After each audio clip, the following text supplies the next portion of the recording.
ऐसी अक्षरे रसिके. आजचे साहित्यिक आहेत श्रीयुत विवेक घळसासी.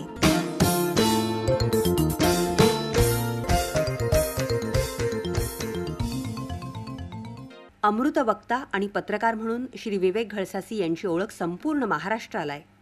श्री विवेक कृष्णाजी घळसासी यांचा जन्म 23 सप्टेंबर 1953 रोजी पंढरपूर इथं झाला. आजवर त्यांची 5 पुस्तकं प्रकाशित झाली आहेत.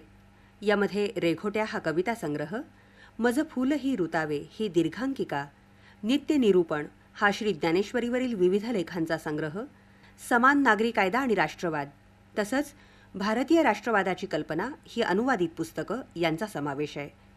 याशिवाय दैनिक तरुण भारतच्या साप्ताहिक पुरवण्यांमधून त्यांनी विपुल प्रमाणात ललित आणि वैचारिक लेखनही केलंय. विवेक घळसासी यांचं लेखन अत्यंत प्रवाही, तर्कशुद्ध आणि विचारप्रवण करणार आहे. त्यांच्या वाणी आणि लेखणीत मिस्किलता आणि तेजस्विता यांचं असाधारण मिश्रण पाहायला मिळतं. आर्थिक, सामाजिक, तात्विक, संत साहित्यविषयक, विज्ञानविषयक आणि व्यक्तिचित्रणात्मक अशा विविध विषयक क्षेत्रांवर त्यांनी सहज, सुंदर आणि तितकंच प्रभावी लेखन केलंय. साधक आणि साधना मार्ग याविषयीचं त्यांचं हे चिंतन. संपूर्ण विश्वरचनेत व्यक्ती म्हणून आपण केवढे नगण्य आहोत नाही. या हिमपर्वतांच्या रांगेत एकटंच कुठंतरी दूरवर जाऊन बघा. एकट्यानं उभं राहा.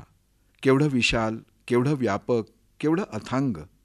तरी बरं का, हे एवढं मोठेपण फक्त दिसणारं, न दिसणारं, कधीच न दिसलेलं, वर खाली पुढं मागं या अथांगात उतरायचं. तळ लागत नाही, पाय टेकत नाही, अशा असीमाशी नातं जोडायचं.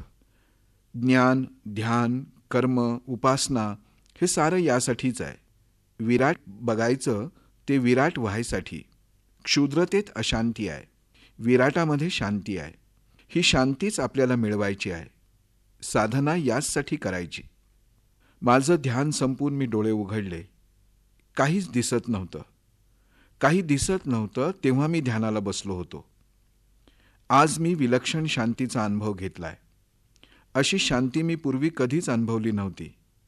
एवढी प्रसन्नताही मी प्रथमच अनुभवतोय. मी माझ्या दोन्ही हातांचे तळवे माझ्या कपाळापासून हनवटीपर्यंत हलकेच फिरवले. डोळे उघडूच नयेत असं वाटत होतं, पण तरी पापण्या काळजीपूर्वक उघडल्या. पापण्या उघडताना आवाज तर होणार नाही ना अशी भीती वाटत होती. पापण्या विलग झाल्या आणि समोर हिमगिरीवर प्रकाश किरणांचा सडा पडू लागला होता ते मला दिसलं. माझं ध्यान माझ्या समोर जणू प्रकट झालंय. डोळे उघडूनही शांततेचा, प्रसन्नतेचा तोच अनुभव. ईश्वर असाच असतो का? शरण्या शेजारी बसून मलाच निरखते आहे हे कळायला खूप वेळ लागला मला.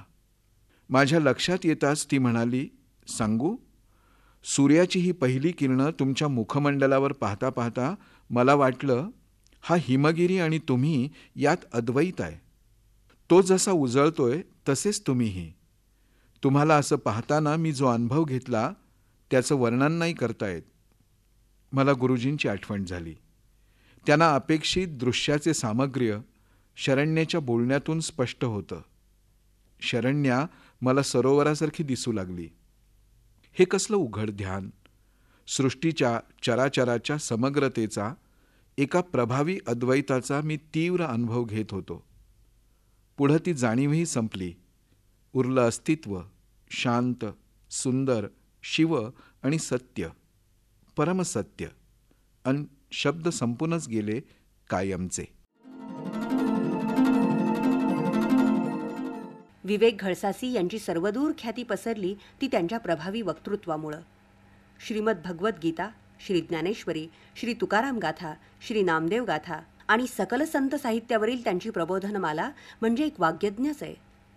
त्यांच्या अशा प्रभावी प्रतिपादन शैलीबद्दल मुंबईच्या पूभा भावे स्मृती समितीचा 1998 सालचा पुरस्कार त्यांना लाभलाय. ऐसी अक्षरे रसिके. आजचे साहित्यिक होते श्रीयुत विवेक घळसासी. संहिता लेखन प्राध्यापक सुहास पुजारी यांनी केलं होतं. ही आकाशवाणी सोलापूर केंद्राची निर्मिती होती.